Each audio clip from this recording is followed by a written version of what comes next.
Bride 1 hour late to wedding didn't contribute to planning. Here is a wedding story for y'all. My own from 2 days ago. My wife and I, same-sex couple, got married on Saturday, and it's safe to say the ceremony was an absolute disaster. I'm mostly just venting, hopefully it makes someone feel better about their own wedding. They say something goes wrong with every wedding, right? A lot went wrong with mine. My wife is a serial procrastinator. It is excruciatingly frustrating. She is close to perfect if you disregard this fact. We were engaged for about 18 months before the wedding and did not want to talk about the wedding at all until literally 4 weeks before. I had to practically force her to help with any planning at all in the 17 months before the month of the wedding. I did almost 90% of the planning, but it was insanely difficult and frustrating because there were things that I obviously wanted and needed her input on before I could do. There were very few things that were her responsibility to organize, and she organized practically nothing. Some examples of things that happened due to her procrastination and things she was meant to do but didn't. She ordered her dress online 2 weeks before the wedding. Amazingly, it arrived on time. Helped me pick a photographer since I was struggling to find a good one. She said she would handle it. She didn't. 2 days before the wedding, I asked an old friend who is a semi-professional photographer if he can do it, and luckily he can. She never told me what flowers she wanted, so I could never organize with a florist what flowers to order. We bought our bouquets from the local grocery store the night before the wedding. I Frankensteined my bouquet with a few different ones of the store bouquets, but it admittedly looked very nice. She didn't like any arbors, so she said she would build one. She works in a manual labor job and does woodworking, so it would have been a piece of cake. She did not make the arbor. She said she would buy a bubble machine. She didn't. She said she'd practice the song that we wanted to sing at the reception together as our first song instead of first dance. She never practiced and never wanted to practice together, so we didn't sing it. Buy/rent microphones, she didn't do that. Organize a translator for her family since they don't speak English, which, of course, she didn't do. Organize movers to help transport chairs, decorations, non-existent arbor, that we had to make multiple trips in my mum's tiny car to transport all the chairs and decorations, and I decorated and set up the entire ceremony and reception space myself, and with the help from one uncle. She did not go to her hair and makeup appointment. She threw her hair together and wore no makeup. Which is fine, but it's not what she wanted. She wrote her vows the morning of the wedding. Other than these things she was meant to do/organize, I organized every other single thing in the wedding, which was a lot, since she didn't want to contribute at all. The ceremony was meant to start at 3:30 p.m., with guests arriving at 3:15. I arrived with all the decorations and set up at 2:20. I brought my dress along with me and got changed at the venue after setting up, after getting my hair and makeup done earlier. And I was sweaty from setting up chairs plus decorations. The guests all arrived on time, including her relatives who, as previously mentioned, do not speak English, who I barely speak any of the same language with. They kept trying to take photos of me, even though I kept telling them the clear no's, and they would physically pull me aside and physically force me to take photos, which then made my family think they could take photos despite firmly saying no to them. My wife ended up arriving at 4:30, an hour after the ceremony was meant to start, and at the end of the time we had booked for the venue. The venue was nice enough to let us continue past the time that we booked. Waiting for my wife to arrive was excruciating. I kept phoning and asking where she was, and she would say 10 minutes away, for an hour and a half. She was so late because she was still trying to build the arbor, despite having no way of transporting it, and because she had not written her vows yet. The only person who kept me sane throughout the waiting was our celebrant. My family kept watching me, waiting for me to react, and I felt extremely observed. So I hung out with the celebrant, since she was the only one actually distracting me from the situation, instead of asking me questions I couldn't answer. The questions being, where is wife? What time will wife get here? It was horrible. I legit wanted to die a little bit. Luckily, my wife did arrive, and her vows were very beautiful. The celebrant made multiple jokes at my wife's expense about her hour's tardiness, but they were actually pretty helpful because no one else gave her additional crap for it later on. So basically, the entire ceremony was a mess. The saving grace to the entire wedding was that the reception was absolutely bomb.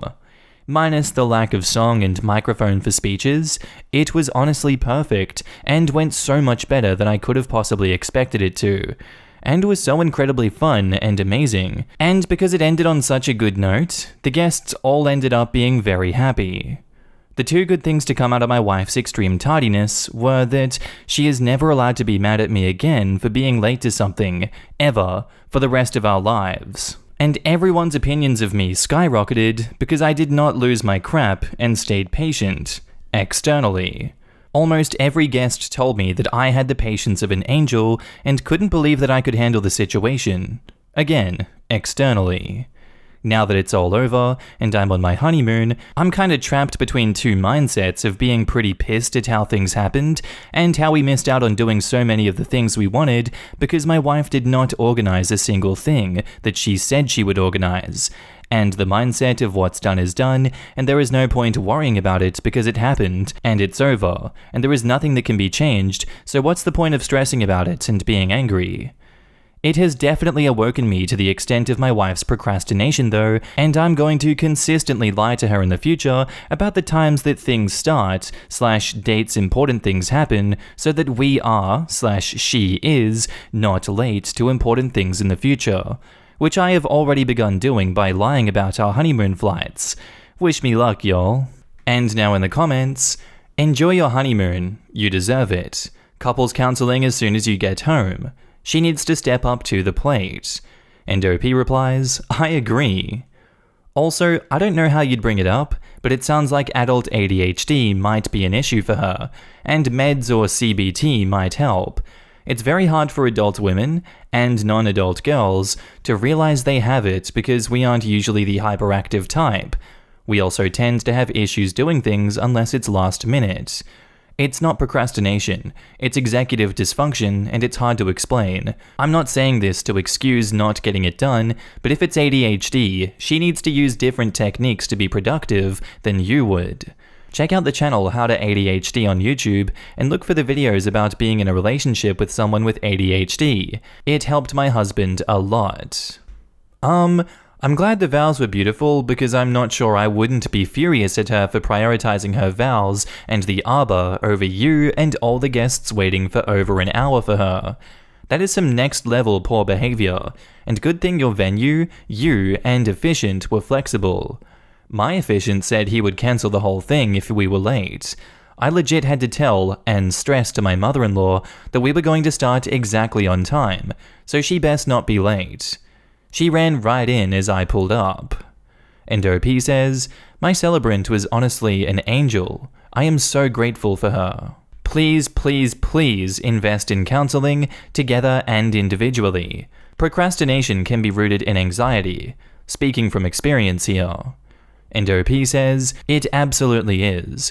I think she also overestimated her abilities / underestimated how long things would take.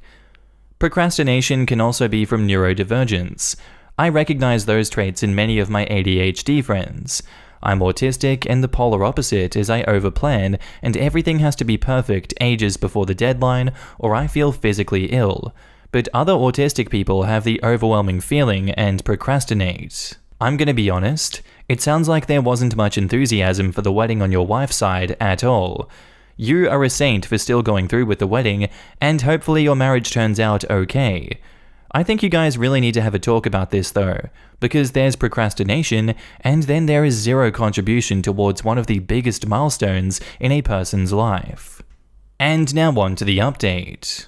I didn't expect this to blow up the way it did. At the time, I just needed to rant about how disappointed I was, but the responses gave me a lot to think about. We had a big sit-down talk, and I asked her why she truly procrastinated and what was going through her mind. She basically said this: she wanted everything to be perfect to the extent that she couldn't do it. She was so stressed that everything had to be 100% perfect, and was so scared that it wouldn't meet her expectations, she was too scared to start. And once she got into the habit of feeling that way and the amount of anxiety regarding the wedding, she couldn't break out of it until a month in when it became dire, and it didn't matter if it was perfect anymore. It just needed to be done. She is very disappointed in herself for falling into this pattern with the wedding. She said it happened a lot during university with her assignments, and she always wrote them the day of, and they always ended up fine. She never really had any consequences.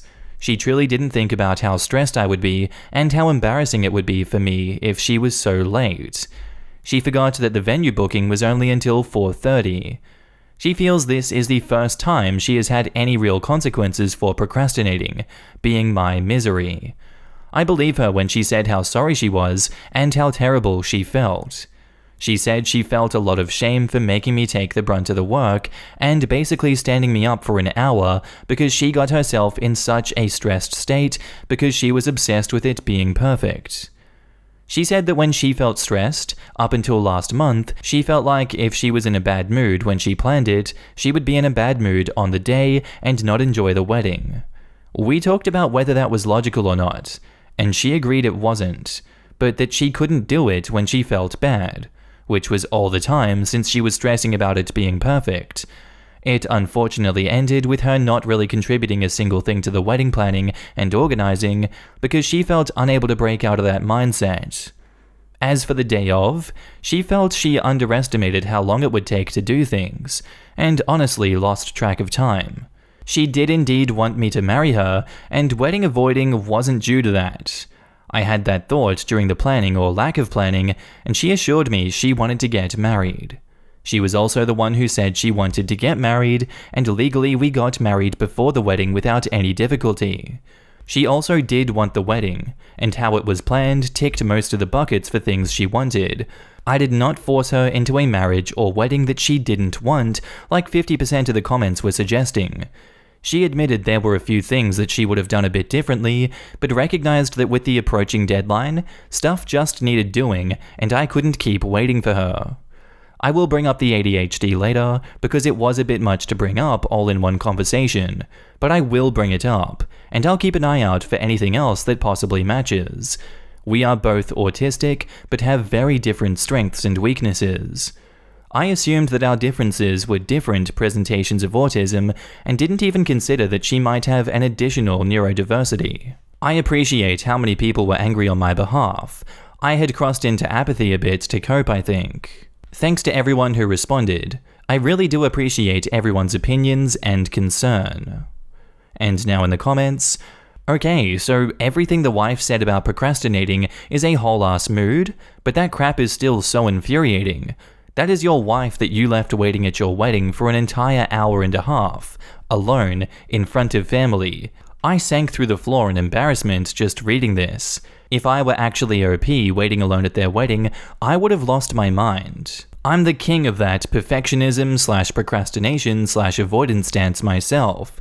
But in order to survive as a human with those tendencies, you have to learn when to go to the other person involved and say, I'm in a spiral here, help me start somewhere. I recently went to a wedding where the groom is kinda known for getting sidetracked and distracted. So both groomsmen were given the schedule, had very strict instructions, and kept having to remind groom to keep moving and focused. It worked really well. The groomsmen did an official, he's legally your problem now handover in the speeches, which everyone loved. I have never related to anything more than when she said her wife left all her schoolwork till the night before, but it always turned out okay, and there were never any consequences. I am an awful procrastinator, and that was my whole university life, but I knew that it was a problem, and I worked to be better. I can't imagine leaving someone so totally in the lurch like that. To be fair, I still procrastinate, but not when it's going to mess up someone's plans.